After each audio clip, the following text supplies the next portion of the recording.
Good morning, everybody. Friday morning. It has been a tough week in the grain markets. Let's get into it. July corn right now down 3. We got beans up 5 3/4. July Chicago wheat's flat this morning. KC wheat's up a penny and 3/4, and we got spring wheat up 2.5. Really, the big headline twice this week: China canceled corn sales, 22 million bushels approximately. Definitely not supportive of the market. And as you can see, it's working in China's favor. Prices are have been coming down. In fact, we've got fresh lows for the December corn contract as well as the July Chicago wheat contract.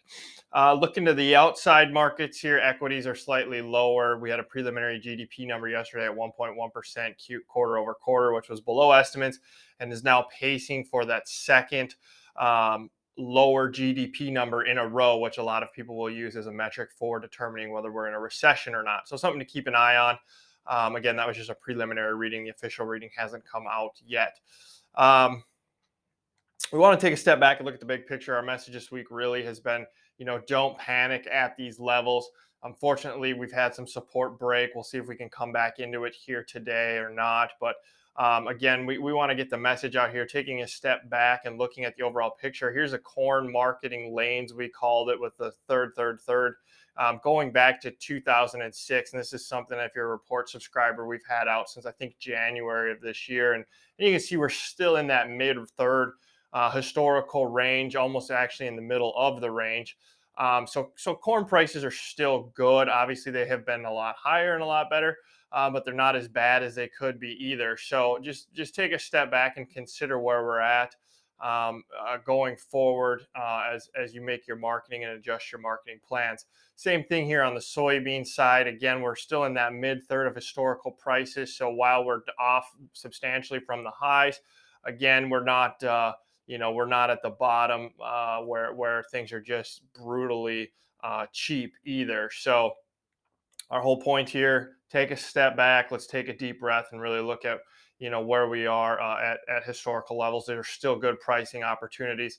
Obviously, the message is we don't want to let things slip down into that bottom third, and then come fall be wondering what happened. Quick look at the drought monitor in here, week over week. On that left side, you've got the latest update from yesterday, Thursday. Really not much change. In fact, it's showing a little bit of increased drought again back into in Nebraska. So, these wheat areas still getting hit. This is obviously part of the corn belt.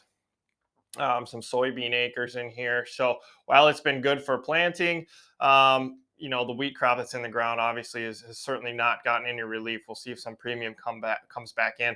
I also think it's just a little too early in the year to be taking out all the weather premium in the corn and soybean markets. But from a supply demand side of things, things are certainly not supportive at this time either. So, hey, look, we hope you guys had a great week. Weather conditions are good. We expect a lot of planting to continue on. If you have any questions, feel free to reach out to us. We're always happy to help. If you'd like a trial to our report, we have a link in the description below. And as always, we really appreciate you tuning in. Have a great day.